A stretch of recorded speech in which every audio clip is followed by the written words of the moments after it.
Funny thing about people, they ignore you while you're bleeding, crawling, figuring things out in the dark. You take one small step into the light, fix one crack in the wall, and suddenly everyone swears you must have cheated the system. They can't imagine patience or grit, or those quiet nights when you wrestled your own doubts into the ground. No, it's easier to believe you shook hands with something wicked than to accept that you simply refused to stay broken.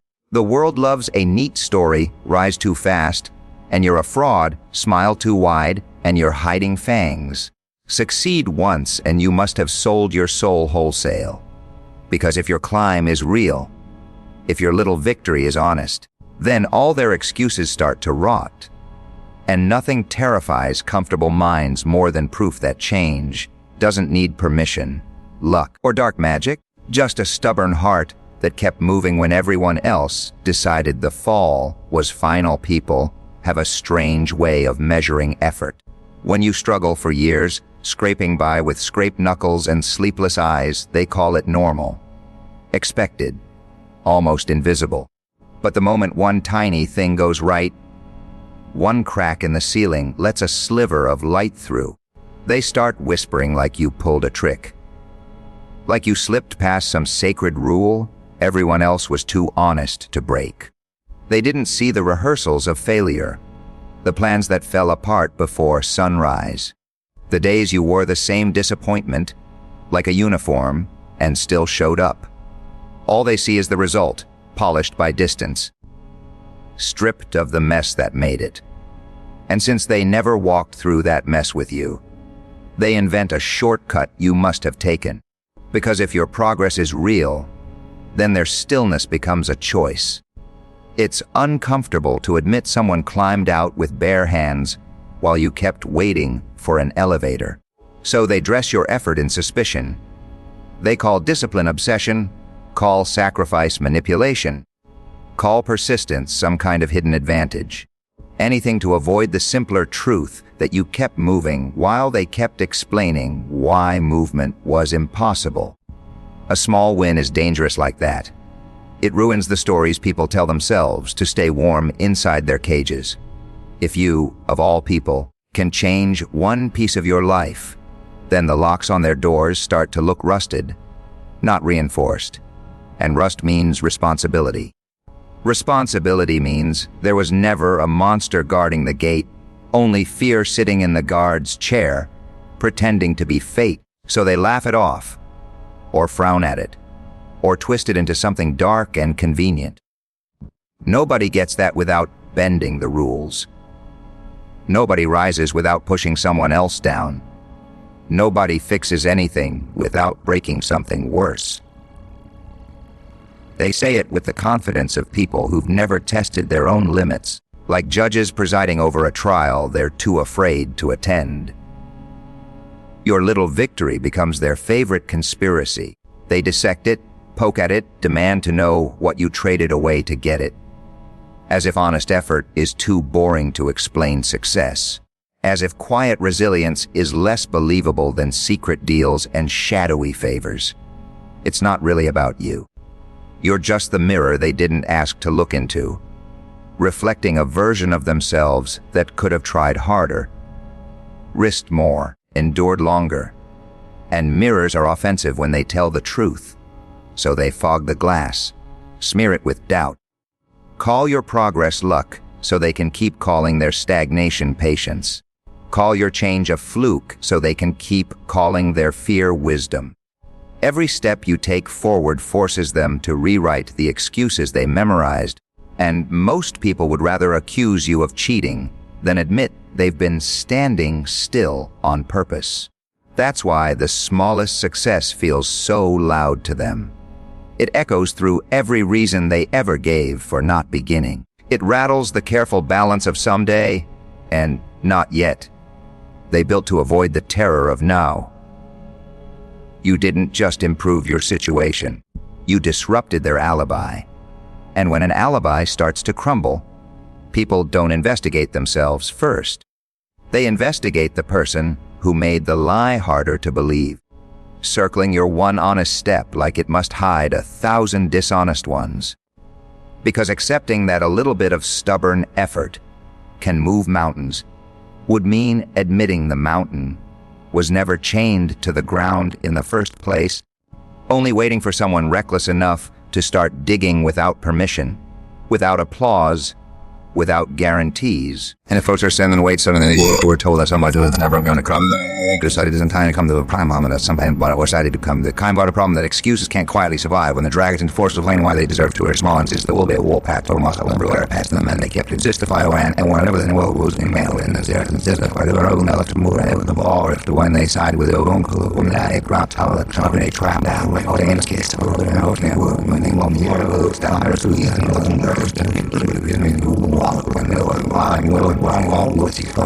so that's not basically never being acted. Look at the more than liking the or being talked to than ever being start acting like the walls were always thinner than thinner, and they looked when you were still to touch them, and realized was that still but was hard enough, and believe it if you realize it banged was hard, but if you putting yourself is hard enough, and believe a little life stopped stone on that fire, they were off storing in the royal fire, sorting inside the flurry, the common ball, what was started to do the fire, and really kind of and killing the more to a and reach them when I was well, I thought that's all right, all the time, but I also only more this white way, but all the creepers and all the white with the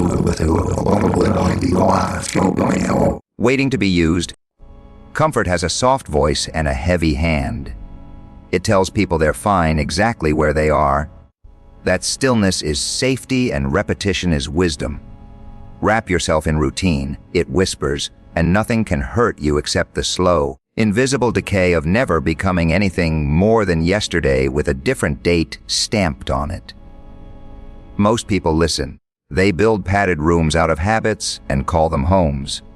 Then someone dares to change a single thing. Not a miracle, not a revolution. Just a refusal to keep sitting in the same chair while the walls inch closer every year. And that tiny act of movement hits the comfortable like an accusation. Because if one person can stand up without the sky falling, then the ceiling over everyone else starts to look suspiciously imaginary. They won't say they're afraid. Fear is too honest, too naked. Instead, they reach for darker words. Corruption, trickery, some invisible advantage that explains away the simplest, most inconvenient possibility effort works. Persistence shifts weight. Repetition, aimed in the right direction, wears grooves through stone. But effort is offensive to the comfortable.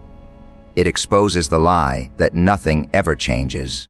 It drags possibility into a room decorated entirely with reasons why not. And when possibility sits down uninvited, all those reasons start to sweat, so they repaint your work in uglier colors. Your discipline becomes obsession. Your focus becomes instability. Your hunger becomes greed.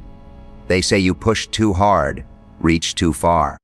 Must have stepped on someone unseen to climb that small, undeniable inch above the line they never dared to touch. Because if you didn't cheat, then they've been surrendering. And surrender dressed up as wisdom is the most fragile costume there is. It tears the moment someone nearby proves the battle wasn't unwinnable, just uncomfortable. Comfort depends on the belief that the cage is locked. You come along and jiggle the handle, and suddenly everyone is furious at the noise. They insist doors like that don't open without damage, that any escape must leave claw marks, that no one improves without becoming less human in the process. It soothes them to imagine your progress as contamination rather than courage. Better to believe you're tainted than admit they're untouched. You become their cautionary tale. Look what happens when you want too much. Look how strange they become. As if the real danger is movement, not the paralysis they polish into tradition. They'd rather warn each other about the risks of rising than whisper about the cost of never standing up at all. Your change forces a comparison they never agreed to make. Same hours in the day. Same gravity holding every foot to the floor.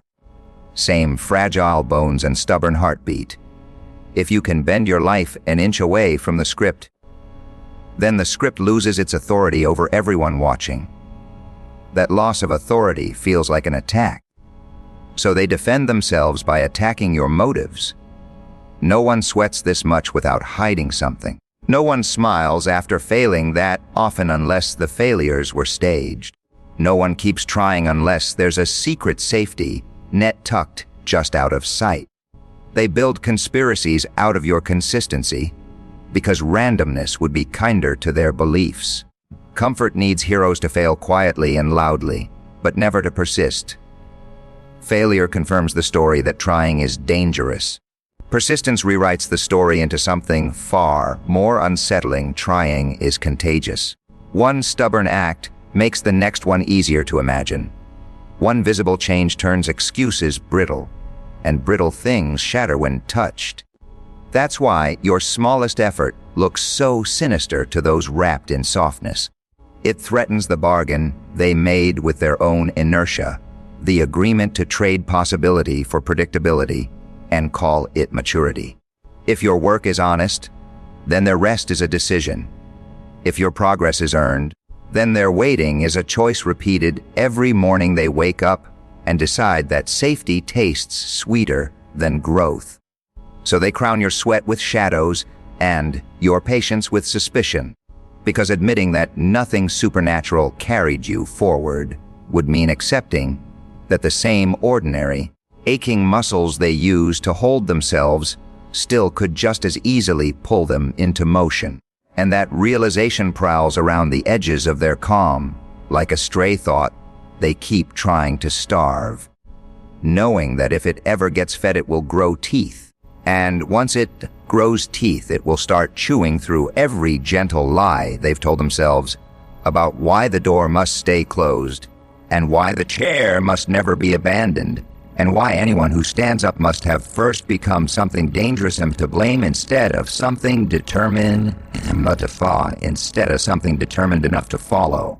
Because determination spreads like a rumor that refuses to die, and the comfortable would rather call it evil than risk catching it and discovering that the only curse they were ever under was the promised strength of their own legs against the weight of the world pressing down on them. Every day they chose to sit still and call the pressure destiny instead of an invitation to proof. That's the invitation to push baby. There's a special kind of audience that never buys a ticket, but always has a review ready. They sit in the cheap seats of their own lives, arms folded, eyes sharp, waiting for someone else to trip so they can feel steady without ever having to stand. Watching is safe. Watching is clean. Watching doesn't ask for courage, only commentary. Then you move. Not far, not fast. Just enough to disturb the dust that settled around everyone's shoes. And suddenly, the spectators feel a draft where the air used to be stale and predictable. Your motion turns their stillness into a spotlight. Every step you take throws a question across the room they can't mute. If movement is possible, what exactly have they been doing all this time? They don't answer the question. They aim it back at you like a thrown bottle. You must be faking. You must be favored. You must be feeding on something forbidden to rise, even that little above the level they agreed was the ceiling. Because if the ceiling is higher than they thought, then the floor they chose starts to look less like fate and more like furniture they refuse to rearrange. Spectators survive on distance. Distance keeps effort abstract and risk theoretical.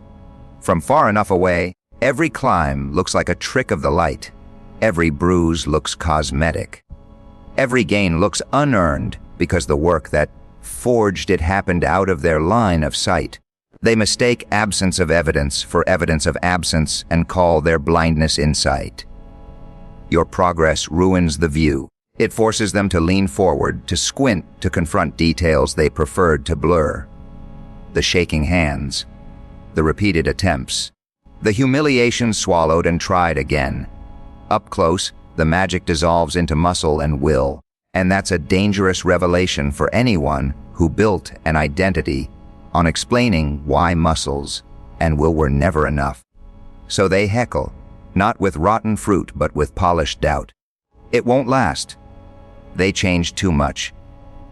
they'll come crashing down. Predictions of your failure soothe them like lullabies. If your rise is temporary, then their waiting remains wise. If your change is fragile, then their refusal to change remains justified. They need your fall scheduled in advance. Because an unscripted ascent threatens the script, they memorize to stay calm. The script where ambition is arrogance and effort, is desperation and improvement, is betrayal of some unspoken agreement to remain equally stuck. You breaking that agreement feels personal, like you reached across an invisible line and erased the comfort of shared excuses. Shared excuses are social glue. They bind spectators together. In quiet solidarity we could, but we won't, and that makes us sensible.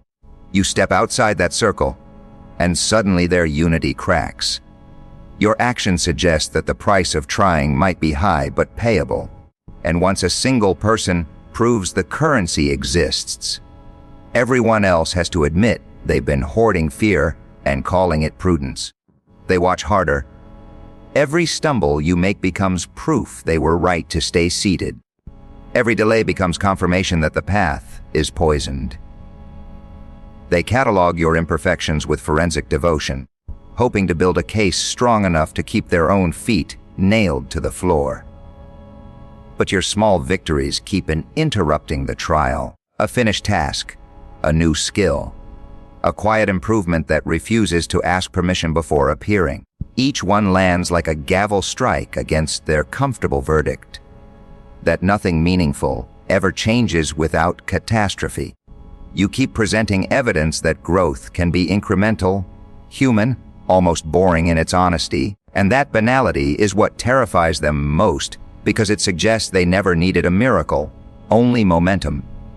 Momentum is contagious.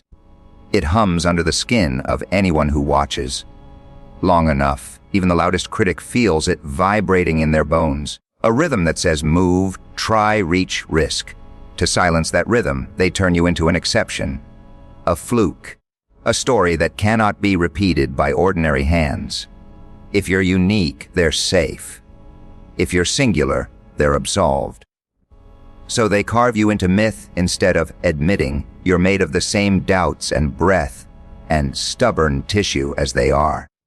They'd rather believe you borrowed some forbidden spark than accept that you struck the same flint they carry in their pockets every day and simply chose to hit it until something caught. Your climb becomes their threat not because it towers over them, but because it begins at ground level, in reach of anyone willing to trade observation for participation, commentary for callouses, applause for effort. And that trade feels like a loss to people who built their pride on perfect analysis of journeys they never intended to take. So they guard their seats like thrones and call your footsteps heresy, warning each other that the path ahead must be lined with traps and shadows and hidden costs too terrible to pay. Because if the road is merely long and hard and open to all, then every minute they spend watching, instead of walking, starts to feel like a choice echoing louder than your progress. A choice that can't be blamed on fate or luck or you. A choice that stands naked in the aisle between the rows of comfortable chairs, pointing at the exit and whispering that the door was never locked, only ignored, and that the real danger was never the climb itself. But the moment the spectators realized the stage was never meant to be watched from a distance, and that their ticket was always an invitation to step into the light and risk becoming the very thing they've been safely criticizing from the dark. They built a version of you a long time ago and framed it like a photograph that never had to change. Convenient angles, soft focus, every flaw edited into something predictable. In that picture you were manageable, explainable. Someone whose future could be guessed with lazy confidence and discussed without any risk of surprise.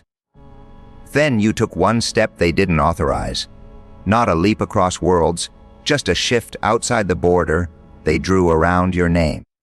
And that tiny movement cracked the glass of their old portrait. Suddenly the person in the frame didn't match the person in the room. The smile bent differently. The posture carried weight they didn't account for. The eyes looked past the horizon they assumed would always hold you in place. One step forward turns their certainty into speculation. They preferred you as a finished story, beginning, middle, end, all neatly stapled together, so they could reference you like a chapter they'd already read. Growth ruins that convenience. Progress makes you a draft instead of a document, and drafts demand attention, revision, humility from anyone claiming they understand the plot. So they resist the rewrite. They remind you who you used to be as if memory were a leash. That's not you. You've changed. You're trying too hard. Each phrase a polite way of asking you to crawl back into the margins where their expectations felt safe. Because if you become something they didn't predict, then their confidence in predicting anything starts to wobble. Your motion steals their authority. The authority to define your limits, to narrate your ending before you've reached the middle. They treated your potential like property, fenced and measured, and your single forward step hops the barrier without asking whose land this was supposed to be. Boundaries drawn in assumption don't survive contact with action. They need the old you to stay believable. Not for your sake, but for theirs. If you remain the person they catalog, then their understanding of the world stays tidy. People like that don't change. Paths like that don't bend. Effort like that doesn't matter. One stubborn stride dismantles the filing system they built to keep chaos out and comfort in. So they question your motives instead of their map. Maybe you're pretending. Maybe you're performing. Maybe this new direction is a phase that will pass once reality reminds you where you belong. They cling to the idea that gravity will pull you back into the outline they traced years ago, because admitting that outlines can be erased means accepting that their own might vanish under a steady enough hand. Your step forward writes over their script. They rehearsed conversations with the old version of you, predictable responses to predictable problems. Now their lines sound hollow, out of date, like jokes told to a crowd that moved on without them. Adaptation requires vulnerability, and vulnerability is heavier than certainty even when certainty is wrong. So they defend the story by attacking the edit. You're different in a bad way. You're forgetting your roots. You're abandoning what made you you, as if growth were betrayal instead of continuation. As if adding chapters somehow burns the earlier pages. They'd rather freeze you in amber than watch you walk into weather they can't control. Because your step suggests motion is normal, not rare, not reserved for the chosen, not dependent on permission slips signed by history. If you can redraw your direction with one deliberate movement, then everyone else's straight line looks less like destiny and more like habit wearing a crown. Habit hates being dethroned.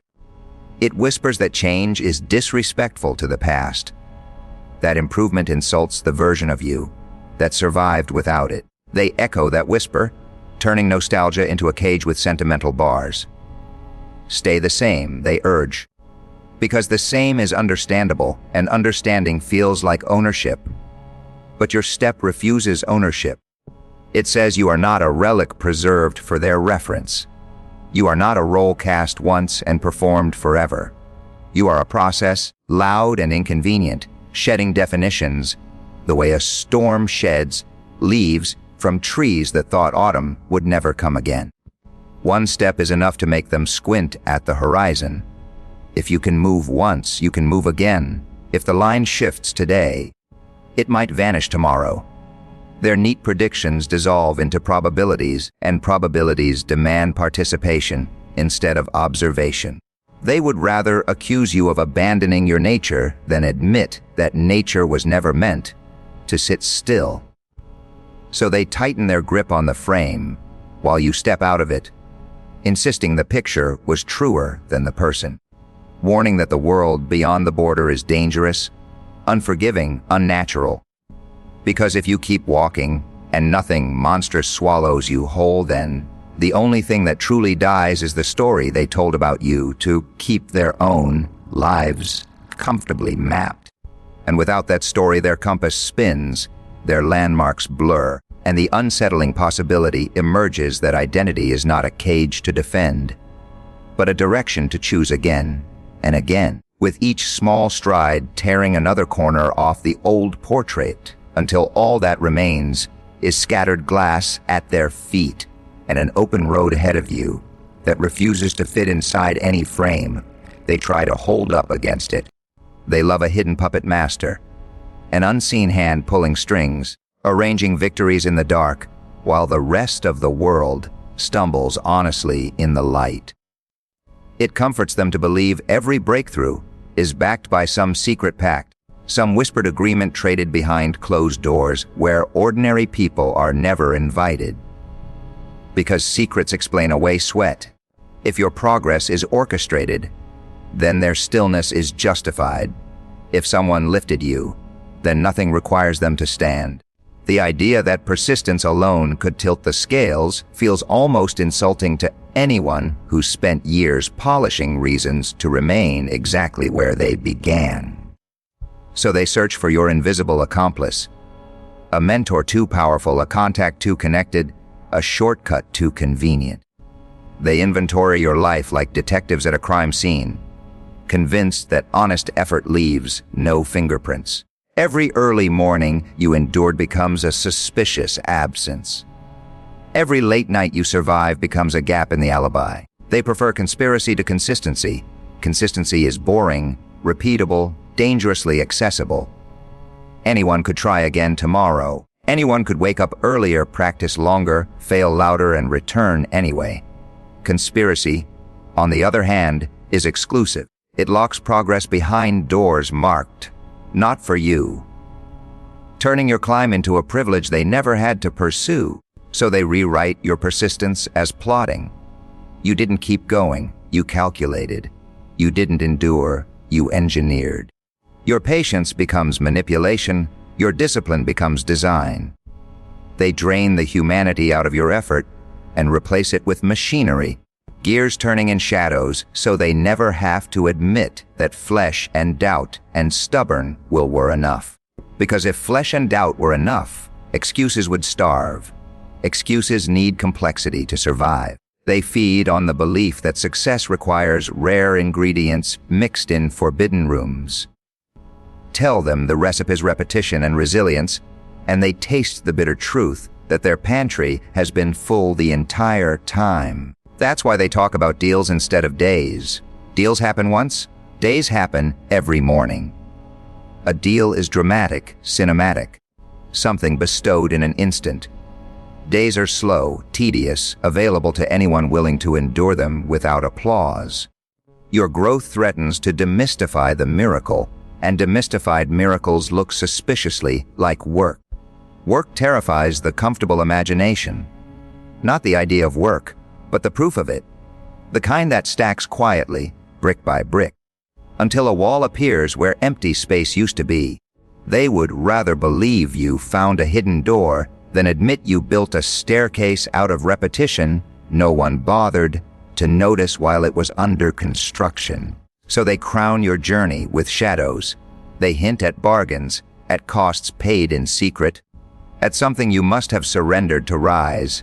Even that little above the ground, they declared immovable. The story soothes them because it keeps your path out of reach. If you traded something rare, then they can't follow. If you paid in mystery, then their ordinary currency stays worthless. But the truth keeps intruding like daylight. Daylight reveals Coluses where they expected clause.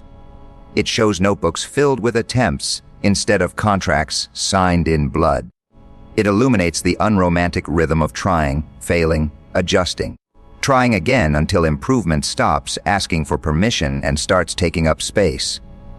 That rhythm is contagious. Anyone who hears it long enough feels their foot tap against the floor. Anyone who watches it long enough senses the possibility of joining in. To silence that rhythm, they amplify the myth.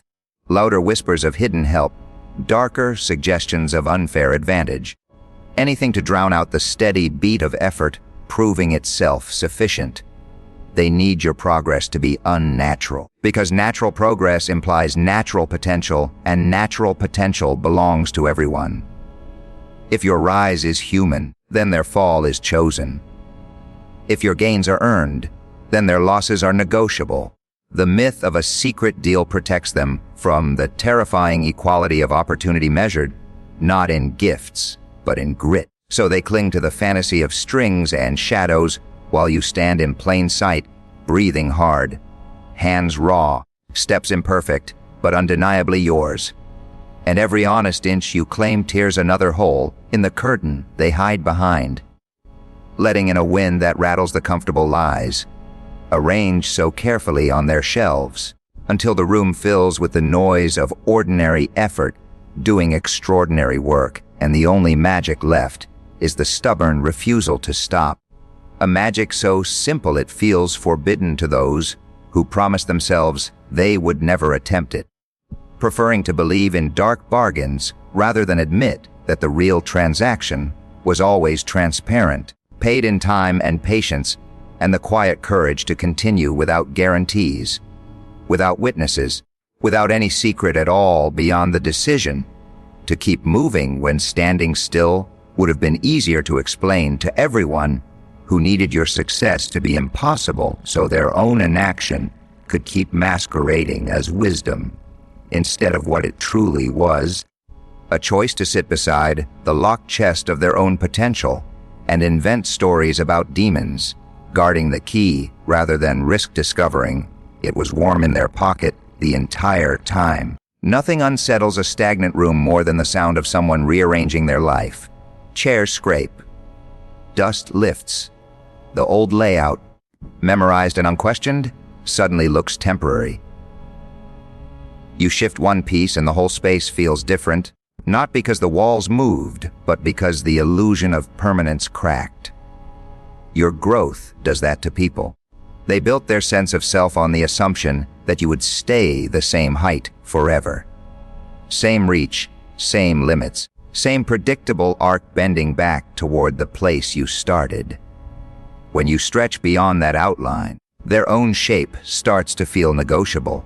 And negotiable is a dangerous word for anyone who survived by calling their boundaries fate. So they resist the draft you create just by becoming more. Not loudly at first, subtly, a raised eyebrow, a careful joke. A reminder of how things used to be when everything felt easier to explain. They try to anchor you to your past like it's a harbor instead of a launch point. Stay where you were, they imply, because where you're going makes the map in my hands look wrong, and wrong maps expose stillness. If your path bends upward, then their straight line looks suspiciously like a circle. If your effort accumulates, then their waiting starts to resemble erosion. Every inch you gain forces a comparison they never consented to, a silent equation where your movement subtracts from the value of their excuses. Excuses don't survive arithmetic. They need fog, not numbers. They need mystery, not measurement. So when your progress becomes visible, countable, repeatable, they rush to reinterpret it as something unrepeatable. You're different, they insist. Built for this. Born lucky. Anything to keep your climb from becoming a blueprint. Because blueprints invite construction. If your steps can be traced, others might follow. If your habits can be named, others might adopt them. Your growth turns private potential into public evidence. And evidence puts pressure on every comfortable delay they've wrapped in polite language. Pressure reveals choices.